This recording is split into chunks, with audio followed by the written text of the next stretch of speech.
Assalamualaikum warahmatullahi wabarakatuh. Perkenalkan, saya Putri Ulina Ayundasari dari kelas Bone Ranger NIM 1801093, Program Studi D3 Teknik Ronsen Fakultas Kesehatan dan Keteknisian Medis Universitas Widya-Usada Semarang. Di sini saya akan memaparkan materi tentang proses pembentukan citra MRI dan instrumen MRI. Selanjutnya yaitu apa sih itu MRI? Magnetic Resonance Imaging atau MRI merupakan suatu teknik penggambaran penampang tubuh berdasarkan prinsip resonansi magnetik inti atom hidrogen. Untuk mengetahui lebih lanjut, biar saya jelaskan. Magnetic Resonance Imaging atau MRI adalah suatu alat kedokteran di bidang pemeriksaan diagnostik radiologi yang menghasilkan rekaman gambar potongan penampang tubuh atau organ manusia dengan menggunakan medan magnet berkekuatan antara 0,064 sampai 1,5 Tesla. 1 Tesla setara dengan 1000 Gauss dan resonansi getaran terhadap inti atom hidrogen.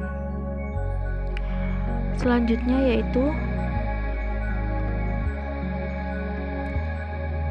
dasar pencitraan MRI.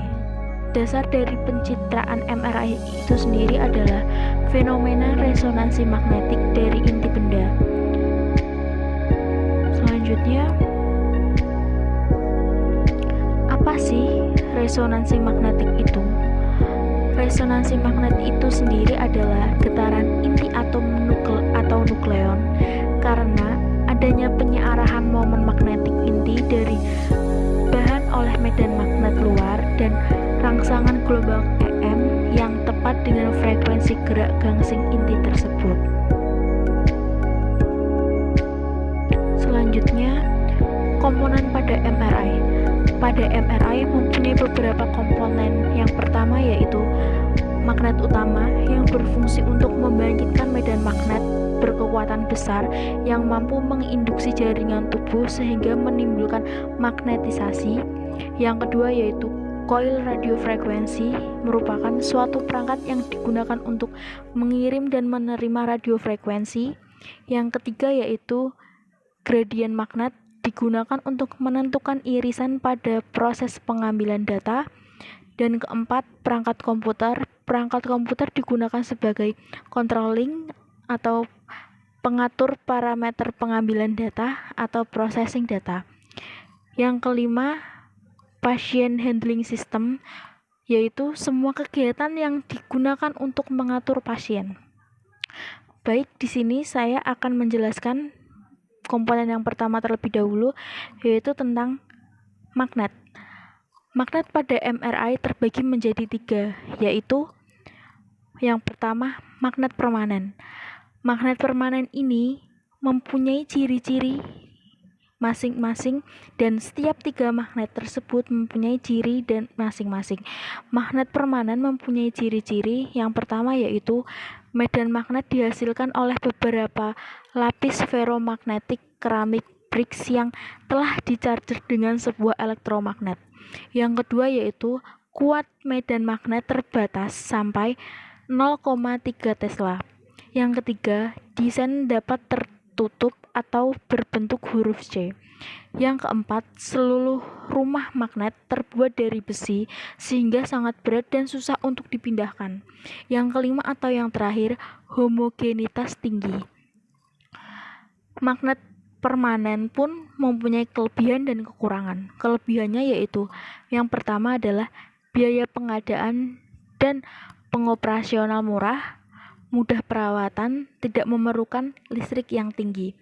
Dan kekurangannya adalah yang pertama adalah medan magnet yang relatif kecil, hanya 0,3 Tesla.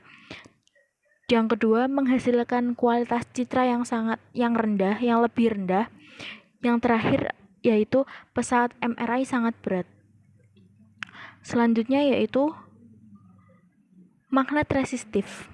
Magnet resistif sendiri juga mempunyai ciri-ciri. Yang pertama yaitu medan magnet dibuat dari lilitan besar kawat yang dialiri arus listrik. Yang kedua yaitu, dan magnet resistif ini ada dua jenis, yaitu air core atau inti udara dan iron core inti besi. Air core sendiri mempunyai ciri-ciri. Yang pertama yaitu lebih ringan tetapi hanya menghasilkan medan magnet 0,2 Tesla. Yang kedua yaitu membutuhkan power listrik yang lebih tinggi dibandingkan iron core. Yang ketiga dapat dimatikan apabila tidak digunakan. Yang kedua yaitu iron core. Iron core juga mempunyai ciri-ciri, yaitu yang pertama adalah merupakan gabungan antara permanen magnet dan iron core. Yang kedua, inti magnet digunakan untuk memperkuat medan magnet yang dihasilkan. Yang ketiga, bodinya seperti permanen magnet tapi tidak menggunakan ceramic bricks. Dan yang terakhir atau yang keempat, sama seperti iron core, memerlukan banyak power listrik dan air pendingin. Dan kelebihan dari magnet resistif sendiri adalah kos pengadaan murah. Yang kedua yaitu kos pemeliharaan murah. Yang ketiga, bisa dimatikan saat tidak digunakan atau medan magnet hilang saat dimatikan. Dan kekurangannya itu sendiri yaitu yang pertama, memerlukan power listrik yang tinggi. Yang kedua, medan magnet yang dihasilkan relatif kecil atau sedang. Yang ketiga, memerlukan pendingin. Yang keempat atau yang terakhir, medan magnet tidak stabil. Selanjutnya yaitu magnet superkonduktor. Magnet superkonduktor juga mempunyai ciri-ciri. Yang pertama, hampir sama dengan magnet resistif, medan magnet yang dihasilkan dari lilitan kawat yang besar. Kawat terbuat dari bahan niobium titanium yang kalau didinginkan sampai 9,5 Kelvin akan kehilangan tahanan listrik. Yang ketiga, ketika tahanan atau hambatan kawat hilang, maka medan magnet bisa maksimal. Dan yang keempat, pendingin menggunakan sirogen cair. Dan kelima atau yang terakhir, kuat medan magnet bisa mencapai 1,5 Tesla, 3 Tesla hingga 7 Tesla. Selanjutnya yaitu selesai membahas tentang magnet. Selanjutnya yaitu coil radiofrekuensi. Coil radiofrekuensi berdasarkan bentuk ada dua yaitu surface coil dan volume coil. Jenis coil berdasarkan jenis pemeriksaan yang dilakukan berbeda-beda, yaitu coil tubuh, coil kepala, coil vertebra, coil leher, coil keni, coil wrist, coil shoulder, dan seterusnya sesuai dengan bagian tubuh yang akan diperiksa. Ini adalah contoh gambar coil frekuensi. Selanjutnya yaitu gradien magnet. Gradien magnet merupakan perangkat pada pesawat MRI yang digunakan untuk menghasilkan gradien magnet dan digunakan untuk menentukan irisan pada proses pengambilan data. Di situ terdapat X coil, Z coil, dan Y coil. Digunakan menentukan irisan. Ini adalah contoh gambar gradien magnet pada MRI. Selanjutnya yaitu perangkat komputer pada MRI. Perangkat komputer ini digunakan untuk mengatur atau mengontrol pasien dan sebagai alat untuk memproses dan data kemudian menjadi citra MRI. Dalam perangkat komputer ini, kita akan mengatur jalannya proses pemeriksaan. Di sini, kita akan melakukan rekonstruksi gambar MRI agar lebih baik lagi. Selanjutnya yaitu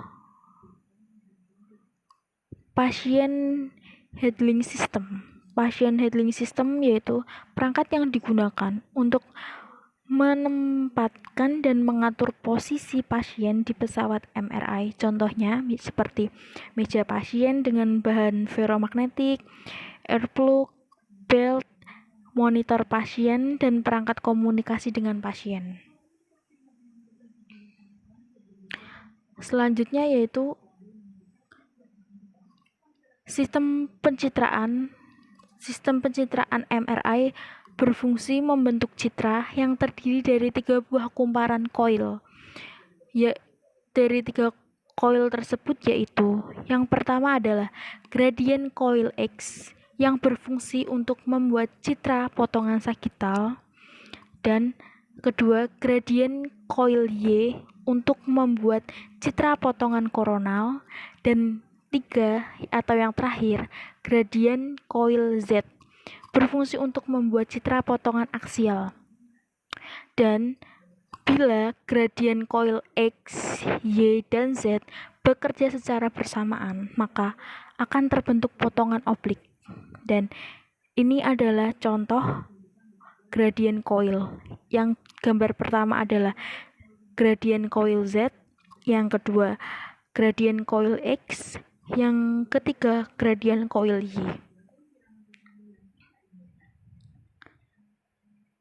Selanjutnya akan masuk ke prinsip kerja MRI. Prinsip kerja MRI sendiri, kita perlu tahu tubuh manusia sebagian besar terdiri dari air yang mengandung 2 atom hidrogen dengan nomor atom ganjil. Di dalam inti atom hidrogen memiliki 1 proton. Inti hidrogen merupakan kandungan inti terbanyak dalam jaringan tubuh manusia yang memiliki gaya magnetik terkuat dibandingkan unsur lainnya. Prinsip dasar dari cara kerja suatu MRI adalah inti atom hidrogen yang ada pada tubuh manusia yang merupakan kandungan inti terbanyak dalam tubuh manusia berada pada posisi acak atau random. Ketika masuk ke dalam daerah medan magnet yang cukup besar, posisi inti atom ini akan menjadi sejajar dengan medan magnet yang ada. Kemudian, inti atom hidrogen tadi dapat berpindah dari tingkat energi rendah kepada tingkat energi yang lebih tinggi jika mendapatkan energi yang tepat yang disebut dengan energi Lamor. Pembentukan citra MRI. Secara ringkas, proses terbentuknya citra MRI dapat digambarkan sebagai berikut. Lihat 2 gambar di situ. Bila tubuh pasien diposisikan dalam medan magnet yang kuat, inti-inti hidrogen tubuh akan searah dan berotasi mengelilingi arah atau vektor medan magnet. Bila signal frekuensi radio dipancarkan melalui tubuh, beberapa inti hidrogen akan menyerap energi dari frekuensi radio tersebut dan mengubah arah, atau dengan kata lain mengadakan resonansi. Bila signal frekuensi radio dihentikan pancarannya, inti-inti tersebut akan kembali pada posisi semula, melepaskan energi yang telah diserap dan menimbulkan signal yang ditangkap oleh antena dan kemudian diproses komputer pada bentuk radiograf. Selanjutnya yaitu ini adalah contoh gambar MRI. Gambar 1 yaitu potongan koronal, yang gambar kedua adalah potongan aksial, dan gambar ketiga adalah potongan sagital. Baik, terima kasih dari saya. Mohon maaf jika ada kesalahan kata, disengaja maupun tidak. Terima kasih. Wassalamualaikum warahmatullahi wabarakatuh.